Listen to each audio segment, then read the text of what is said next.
పాడు లేదు. ఇది ఎక్కడ పద్ధతి? అయినా కూడా యథేచ్ఛగా ఇదే సాగిస్తున్నారు. ఇట్లాగే నడుస్తుంది మన రాష్ట్రం అంతా. ఒక్క లిక్కరే కాదు, అన్ని డిపార్ట్మెంట్లలో ఇదే పద్ధతి. ఒక పద్ధతి అంటూ లేకుండా ప్రజలకు సంజాయిషీ ఇచ్చుకోవాలని గాని, ప్రజలకు ఒక విషయం చెప్పాలని గాని ఏదీ లేదు. ఇష్టారాజ్యం. వాళ్ళ ఎమ్మెల్యేలు, వాళ్ళ ఎంపీలు ఎవరికి మద్దతు కావాలంటే వాళ్ళకు మద్దతు ఇస్తారు.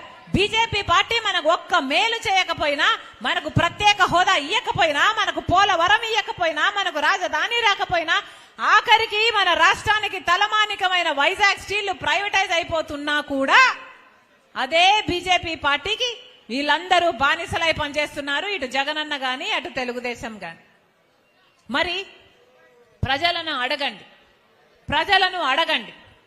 మొత్తం అందరూ కట్టగట్టుకొని బీజేపీకే మద్దతు ఇస్తుంటే వీళ్ళకి ఎందుకు ఓట్లేయాలి? నేరుగా బీజేపీ పార్టీకే ఓట్లేయచ్చు కదా. ప్రజలను అడగండి.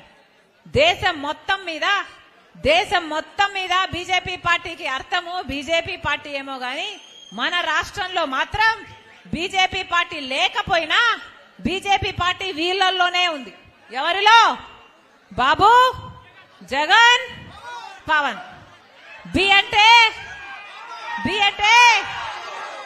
జే అంటే పి అంటే బి అంటే బాబు, జే అంటే జగన్, పి అంటే పవన్. మన రాష్ట్రంలో ఇక బీజేపీ ఎందుకు?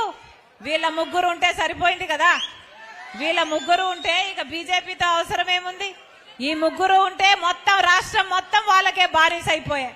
ఇక బీజేపీ రాజ్యం ఏలుతుంది, బీజేపీ వశమైపోయింది, బీజేపీ కైవసం అయిపోయింది ఆంధ్రప్రదేశ్. ప్రజలకు చెప్పాలి. ఒక్కొక్క కాంగ్రెస్ పార్టీ నాయకుడైనా, కార్యకర్తనైనా ఈ విషయం ప్రజలలోకి తీసుకువెళ్ళాలి. ఈ విషయాన్ని చాలా గట్టిగా చెప్పాల్సి ఉంటుంది. వైసీపీకి ఓటేసినా బీజేపీ ఖాతాలోనే పడుతుంది, టీడీపీకి ఓటేసినా బీజేపీ ఖాతాలోనే పడుతుంది, జనసేనకు ఓటేసినా బీజేపీ ఖాతాలోనే పడుతుంది. మరి ఆ సంబడానికి వీళ్ళకు ఓట్లు ఎందుకు వేయాలి? బీజేపీ పార్టీకే ఓట్లు వేయచ్చు కదా. అడగండి, ప్రజలకు చెప్పండి. మనకు కావాల్సింది మన ప్రజల కోసము, మన హక్కుల కోసము కొట్లాడే నాయకులు తప్ప ఇలా బీజేపీకి ఊడిగలు చేసేవాళ్ళు కాదు, ఇలా బీజేపీకి బానిసలయ్యే వాళ్ళు కాదు. మనకు ప్రత్యేక హోదా ఇవ్వకపోయినా, పోలవరం ఇవ్వకపోయినా, మనకు ఏ కార్యక్రమం, ఏ మంచి చేయకపోయినా బీజేపీకి బానిసలు కావాల్సిన అవసరం లేదు ఆంధ్ర రాష్ట్ర ప్రజలు అని చెప్పండి. ఒక్కొక్కరు ఒక్కొక్క సైన్యంలా మారాలి. ఒక్కొక్క కాంగ్రెస్ కర్త ఒక్కొక్క సైనికుడిగా కాదు, ఒక్కొక్కరు ఒక్కొక్క సైన్యంలా మారాలి. రానున్న 70 రోజుల్లో ఒక్కొక్కరు ఒక్కొక్క ప్లాన్ వేసుకోండి.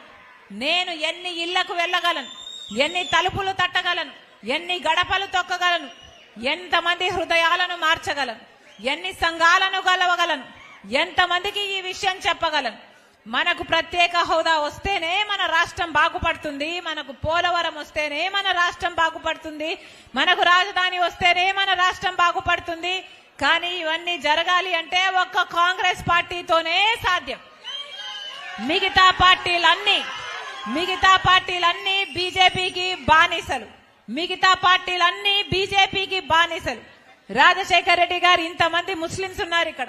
రాజశేఖర్ రెడ్డి గారు 4% రిజర్వేషన్ ఇచ్చాడు ముస్లింలకు. రాజశేఖర్ రెడ్డి గారు అసలు రాజశేఖర్ రెడ్డి గారు మనసే అయితే 7% ఇవ్వాలనుకున్నాడు రాజశేఖర్ రెడ్డి గారు.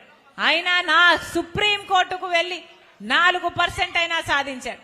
ఈరోజు ముస్లింలకైనా క్రైస్తవులకైనా బీజేపీ ప్రభుత్వంలో భద్రత లేదు. ఎస్సీల మీద దాడులైతే భయంకరంగా పెరిగిపోతున్నాయి. ఈ పరిస్థితులన్నీ మారాలి అంటే బీజేపీని అధికారంలోనికి దించాలి. ఈ పరిస్థితులు మారాలి అంటే బీజేపీకి బానిసలుగా ఉన్న పార్టీలను కూడా అధికారంలో నుంచి దించాల్సి ఉంటుంది. ఒక్క కాంగ్రెస్ పార్టీ మాత్రమే ప్రజల పక్షాన నిలబడి కొట్లాడే పార్టీ. అందుకే రాజశేఖర్ రెడ్డి బిడ్డ ఈ ఆంధ్రప్రదేశ్కి వచ్చింది. ఆంధ్రప్రదేశ్ ప్రజల హక్కుల కోసం కొట్లాడేందుకు